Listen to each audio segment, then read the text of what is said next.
बिस्मिल्लाहिर्रहमानिर्रहीम। नाज़रीन अस्सलाम वालेकुम, मैं हूं इमरान वसीम। नाज़रीन, प्रोग्राम में सबसे पहले तो बात करेंगे जो पाकिस्तान तहरीक-ए-इंसाफ के मामलात हैं, वो सर फाड़ने तक कैसे आन पहुंचे हैं। इस खबर से अपने प्रोग्राम का आगाज़ करेंगे और इसके बाद हमारे वीडियो लॉग की जो दीगर अहम खबरें हैं, जिनके हेडलाइन, जिनके टाइटल्स थंबनेल पे आप नाजरीन ने पढ़े हैं, फिर उन खबरों की डिटेल्स आपके साथ हम डिस्कस करेंगे, आपकी खिदमत में पेश करेंगे। लेकिन प्रोग्राम का आगाज़ करने से पहले आप देखने वालों से चैनल सब्सक्रिप्शन की दरख्वास्त करेंगे कि जिन दोस्तों की जानिब से अभी तक हमारे चैनल को सब्सक्राइब नहीं किया गया, उनसे दरख्वास्त होगी कि चैनल को सब्सक्राइब कर लें, बेल आइकॉन का बटन प्रेस करें, वीडियो अगर पसंद आए तो इसे लाइक भी करें और शेयर भी करें। तो नाज़रीन, खबर ये है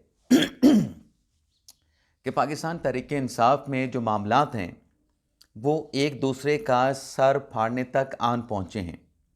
एक दूसरे को गंदा किया जा रहा है, एक दूसरे को हदफ़े तनकीद बनाया जा रहा है, एक दूसरे को टारगेट करना शुरू कर दिया गया है और एक दूसरे के खिलाफ सबूत मांगने का सिलसिला शुरू कर दिया गया है।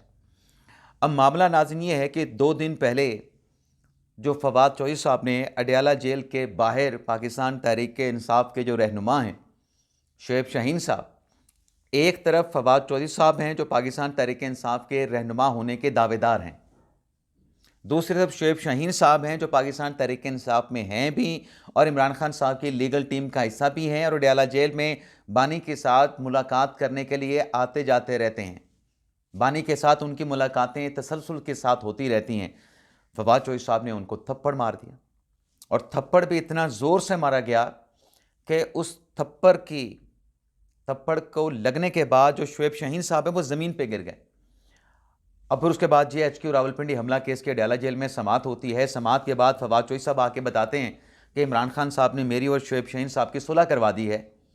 लेकिन शुएब शाहीन साहब जब बाहर आए, उन्होंने कहा कि नहीं, कोई सुलह नहीं हुई, मैं तो कभी भी फवाद चौधरी को माफ़ नहीं करूँगा। अब नाज़रीन, फवाद चौधरी साहब की ये हैट्रिक है। ये जो थप्पड़ मारा है शुएब शाहीन साहब ने, इससे पहले समी इब्राहिम को थप्पड़ मारा, उसके बाद उससे पहले शायद मुबश्शिर लुकमान को थप्पड़ मारा, तो ये हैट्रिक है। अब रात नाज़रीन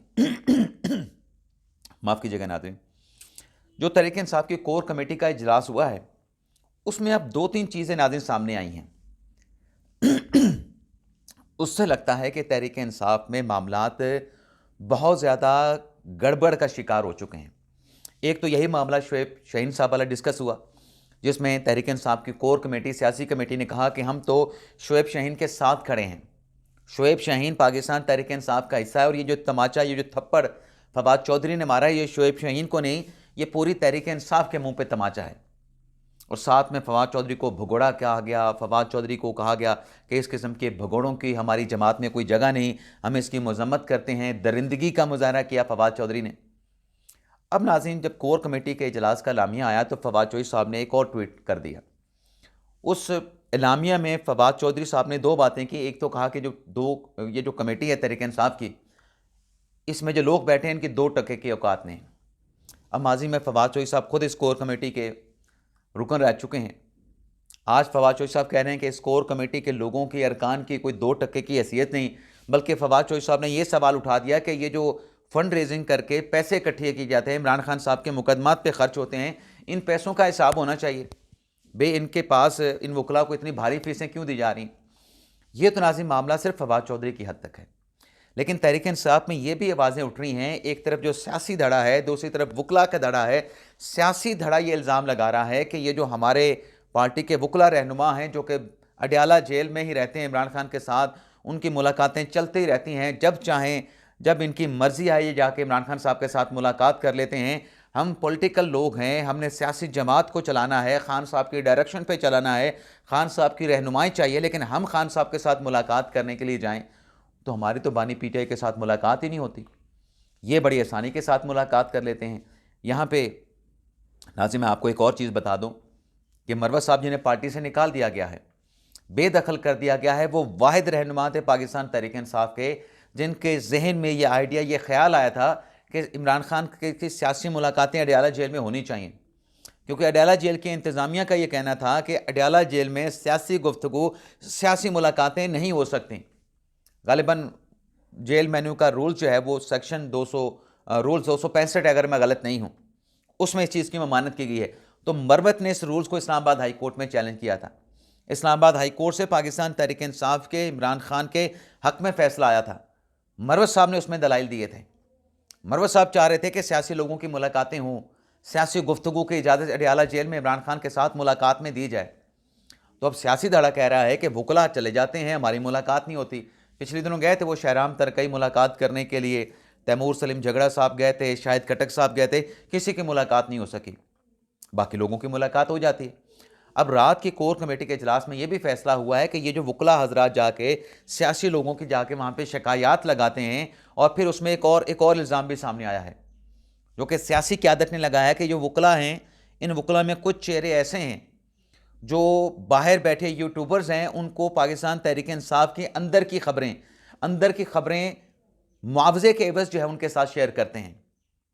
यानी तहरीक इंसाफ में कुछ ढका छुपा नहीं, तहरीक इंसाफ में क्या चल रहा है, कैसे चल रहा है, ये सारी खबरें यूट्यूबर्स को पीटीआई के अपने चंद वकला की जानिब से दी जाती हैं। ये हैदर शिराजी साहब की खबर है, ये जियो न्यूज़ पे खबर पब्लिश हुई है, बाकी चैनल ने इसको चलाया है।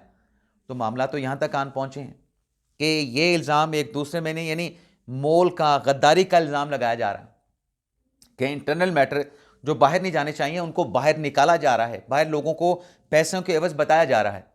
अब रात की कोर कमेटी के इजलास में एक तो ये फैसला हुआ ना कि मुजम्मत कर दी फवाद चौधरी साहब की, कोई शुएब शहीन के साथ खड़े। दूसरा फैसला ये हुआ कि ये जो वकला हजरात जाके खान साहब को शिकायतें लगाते हैं, इस मामले का भी दोबारा से जायज़ा लिया जाएगा। और तीसरी जो अहम बात हुई कि वो जो 26वीं तरमीम में के वक्त जो लोग गायब थे, उनका रात फैसला होना था।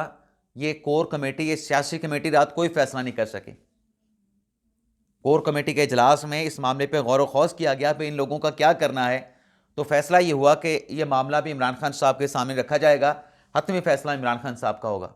और भाई जो परसों से खबरें चल रही हैं कि खान साहब ने 26वीं तरमीम के दौरान जो गायब लोग थे उनको निकालने का फैसला कर लिया है, तो फिर कोर कमेटी उसका नोटिफिकेशन कर देती दोबारा। खान साहब अगर उसका फैसला करना, इसका मतलब है फिर इस मामले के ऊपर कोई फैसला नहीं हुआ। और इसलिए शायद फैसला नहीं हुआ इस मामले की पेचीदगी को देखते हुए कि अगर हम इनको पार्टी से निकाल भी दें तो ये रुकने असम्बली तो फिर भी रहेंगे ये रुकने असम्बली तो फिर भी रहेंगे। रजा कराना तौर पे इस्तीफा दे जाएं तो इनकी मनमर्जी की बात है, अदरवाइज तो पार्टी से निकाल भी नहीं सकते। ये सुन्नी इत्तेहाद काउंसिल में, लेकिन चलें आप जोर ज़बरदस्ती इन्हें तहरीक इंसाफ से निकालने का आप नोटिफिकेशन जारी भी कर दें, लेकिन इस्तीफा आप नहीं ले सकते। इस्तीफा आप कह सकते हैं, देना ना देना उनकी मर्जी की बात है। डिसक्वालिफिकेशन का रेफरेंस भी आप इनके खिलाफ इलेक्शन कमीशन में नहीं दायर कर सकते। तो नाज़रीन ये मामला भी है।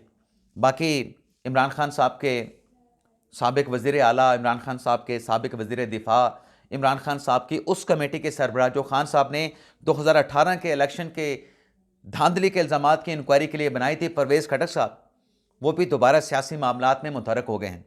8 फरवरी 2024 के इलेक्शन के बाद इमरान खान साहब के खिलाफ 190 मिलियन पाउंड केस में उन्होंने गवाही तो दी, लेकिन सियासी तौर पर मंजर आम पर गायब हो गए थे। लेकिन एक मरतबा फिर उन्होंने सियासी तौर पर मुतहरक होने का फैसला किया और 22 फरवरी को जलसा करने का भी ऐलान कर दिया है। परवेज़ खटक ने यह भी ऐलान किया है कि मेरे और मेरे भाई लियाकत खटक के माबैन सुलह हो गई है, हम मिल के एक बड़ा जलसा करेंगे। तो ये खैबर पख्तूनख्वा में तहरीक इंसाफ के लिए एक खतरे की घंटी है, परवेज़ खटक साहब का दोबारा से जो है वहाँ पे मुतहरक होना। अब नाज़रीन आ जाते हैं कि इमरान खान साहब ने सुप्रीम कोर्ट के किस जज पे इल्ज़ाम लगाया और उस इल्ज़ाम पे जज साहब की खामोशी, मामला क्या है। मैं थोड़ा सा आप देखने वालों को माजी में लेके जाऊंगा, जब पनामा का मुकदमा सुप्रीम कोर्ट में चल रहा था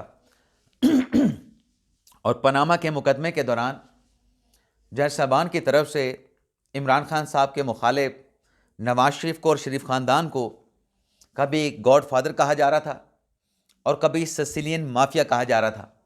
और ख़ान साहब जजेस की जानिब से शरीफ ख़ानदान को, नवाज शरीफ को दिए गए इन अलकाबात पर खुशियां मना रहे थे, खुश हो रहे थे कि ये जजेस बिल्कुल ठीक कह रहे हैं, मैं इन जजेस के साथ खड़ा हूं, खान साहब ये भी कहते थे।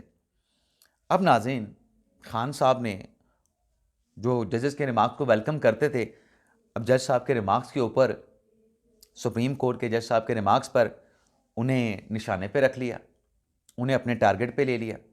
पहले तो इमरान खान साहब ने कहा क्या है, फिर मैं आपको बताऊंगा कि जज साहब के रिमार्क्स क्या थे। नाज़रीन, खान साहब का एक स्टेटमेंट जो है वो सोशल मीडिया पे पब्लिक किया गया है। मैं सिर्फ एक पैराग्राफ पढ़ना चाहूँगा, चंद सतरें हैं। बाकी तो खान साहब जब ख़त लिखते हैं, खान साहब का एक्स के ऊपर जब स्टेटमेंट आता है तो पूरा एक शाहबनामा होता है कि जिससे पढ़ने में जो है उनको टाइम लग जाए। तो खान साहब ने लिखा कि किसी भी जज का फ़र्ज़ है कि जब तक दोनों तरफ का मौक़िफ़ ना सुने कोई फ़ैसला या रिमार्क्स ना दें, क्योंकि जजेस के रिमार्क्स और फैसलों के ना सिर्फ मुतल्लिका मुकदमात बल्कि मुस्तकबिल के मुकदमात पर भी असरात मुरतब होते हैं। फिर खान साहब जजेस को बता रहे हैं कि जजेस का ज़ाब्ता अखलाक इस बात का मुतकाज़ी होता है कि कोई भी जज मुकदमा सुनते हुए ऐसे रिमार्क्स देने से गुरेज करे। अब खान साहब कह रहे हैं कि जज साहब का नाम ले रहे हैं, जज साहबा का, कि जस्टिस मुसर्रत हिलाली साहबा को 9 मई के वाक़े पर यकतरफा रिमार्क्स देने से कबल दोनों तरफ का मौक़िफ़ सुनना चाहिए था। अब ये नाज़रीन, इमरान खान साहब ने जस्टिस मुसर्रत हिलाली साहबा खातून जज हैं, उनको टारगेट किया। अब पहले मैं आपको बताता हूँ कि जज साहबा के रिमार्क्स क्या थे, फिर मैं बताऊँगा कि खान साहब यहाँ पे गलती क्या कर रहे हैं। खान साहब को लगता है कि जेल में अभी भी सच नहीं बताया जा रहा। जज साहबा ने यह सवाल पूछा था कि यह बताया जाए कि क्या 9 मई का जुर्म हुआ था। ये सलमान कमराले से पूछा, तहरीक इंसाफ के रहनुमा वकील रहनुमा से। फिर उनसे पूछा, सलमान कमराले साहब, आज आप बुनियादी हकूक़ की बात कर रहे हैं। जब 9 मई हो रहा था, मैं पेशावर हाई कोर्ट के चीफ जस्टिस थी खैबर पख्तूनख्वा में, मेरा खुद का काफ़िला गुजरा, मैंने अपनी आंखों से जो मनाजर देखे, क्या वो जो लोग उस सारे इंसिडेंट में इन्वॉल्व थे, क्या उस वक्त इनको बुनियादी हकूक़ का ख्याल नहीं आया? आज आप उन मुल्ज़मान की बुनियादी हकूक़ की बात कर रहे हैं। ये नाज़रीन जज साहबा का सवाल था। और जस्टिस मुसर्रत हिलाली साहबा के अब तक नाज़रीन जो रिमार्क्स आए हैं, उनके रिमार्क्स से मैंने जो एनालिसिस किया है, मेरा जो जहन कहता है कि मुसर्रत हिलाली साहबा सिविलियन के मिलिट्री कोर्ट के ट्रायल के ख़िलाफ़ हैं कि सिविलियन का मिलिट्री कोर्ट में ट्रायल नहीं हो सकता। उनके कई बार ये सवालात, ये रिमार्क्स दिए गए हैं। तो इन रिमार्क्स पे तो इमरान खान साहब ने नहीं कहा कि जज साहबा को ये रिमार्क्स भी नहीं देने चाहिए, क्योंकि ये तो इमरान खान साहब के हक में जाते हैं कि सिविलियन का मिलिट्री कोर्ट में ट्रायल ना हो। तो फिर इन रिमार्क्स के ऊपर खान साहब ने क्यों नहीं एतराज़ किया कि ये भी इन रिमार्क्स से भी जो मुकदमा है वो प्रेजुडिस हो सकता है। दूसरे जो रिमार्क्स हैं कि 9 मई को हद कर दी गई, 9 मई का ऑफेंस हुआ नहीं हुआ, उस पर खान साहब को एतराज़ है। वह मुसर्रत हिलाली साहबा ने जो रिमार्क्स दिए हैं, उससे ज़्यादा सख्त रिमार्क्स तो जैसे हसन अज़हर रिज़वी साहब ने दिए थे, जैसे जमाल खान मंदोखेल साहब ने दिए थे कि 9 मई को जो कुछ हुआ एक ऐसा जुर्म है। यानी दोनों जजेस का कहना था कि 9 मई जुर्म हुआ है, देखना सिर्फ ये है कि इसका ट्रायल कहाँ पे चलेगा, मिलिट्री कोर्ट में चलेगा या फिर आम कोर्ट में चलेगा, आईटीसी कोर्ट में चलेगा। और फिर जजेस की तरफ से ये भी कहा गया कि 9 मई को एक ही वक्त में पाकिस्तान की तारीख में पहली मरतबा हुआ। पहले तो जाके गवर्नर हाउस के सामने एहतजाज करते थे, सीएम ऑफिस के सामने एहतजाज करते थे, लेकिन यह पहली मरतबा हुआ कि एक ही वक्त में, एक ही दिन में और एक ही नौयत की, नेचर की जो इमलाक थी, उनको टारगेट किया गया। जुर्म हुआ है, इसकी सज़ा होनी चाहिए, ये रिजवी साहब ने भी कहा, मंदोखेल साहब ने भी कहा। तब तो इमरान खान साहब ने कोई एतराज़ नहीं किया। खातून जज के रिमार्क्स पे क्यों एतराज़ हैं? और फिर खान साहब जो गलत बात कर रहे हैं, जो गलत इल्ज़ाम इमरान खान साहब ने लगाया कि खातून जज साहबा ने यकतरफा रिमार्क्स दिए हैं। खान साहब, आपको या शायद पता नहीं या पता है तो शायद आप जो है इन चीज़ों से खुद ही नाबल्द हो जाते हैं, जानबूझ के भोले बन जाते हैं, भोले बादशाह बन जाते हैं। अब इस केस में यकतरफा रिमार्क्स, भाई अपीलें किसने की हैं? वफाकी हुकूमत की अपीलें हैं। वफाकी हुकूमत के वकील मखदूम अली खान और बाकी जो वकला हैं वो सारे दलाइल दे चुके हैं। तो एक पार्टी के दलाइल मुकम्मल हो गए ना, अब दूसरी पार्टी के दलाइल जारी हैं। सलमान कमराले साहब के दलाइल जारी हैं, दूसरी तरफ का मौक़िफ़ जारी है। तो दो ही फरीक होते हैं ना, एक अपील कुनुंदा होता है, दूसरा रिस्पॉन्डेंट होते हैं, मुद्दा इलाया होते हैं जिसने दिफा करना होता है। एक ने अपने दलाइल देने होते हैं, अपना मुकदमा पेश करना होता है, वह वफाकी हुकूमत है। दूसरी तरफ वो होता है जिसके खिलाफ केस होता है, उसने जवाब देना होता है। तो पहले का मौक़िफ़ तो लिया जा चुका है, अब तो सलमान कमराले साहब दलाइल दे रहे हैं। तो ये कोई एक तरफा वाली कहानी नहीं। आज भी सुप्रीम कोर्ट में सिविलियन के मिलिट्री कोर्ट ट्रायल से मुतल्लिक मुकदमे की समाअत होनी है। देखते हैं मुसर्रत हिलाली साहबा इमरान खान साहब के इस रिमार्क्स पर अभी तक तो खामोश हैं, लेकिन आज कोई जवाब आता है नहीं आता, आपको दिन के व्लॉग में अपडेट करेंगे। तो ये था नाज़रीन आज का हमारा वीडियो लॉग। आपसे इजाज़त चाहते हैं। अल्लाह ताला हम सब का हामी नासिर हो। अपनी दुआ में याद रखिएगा। अल्लाह हाफ़िज़।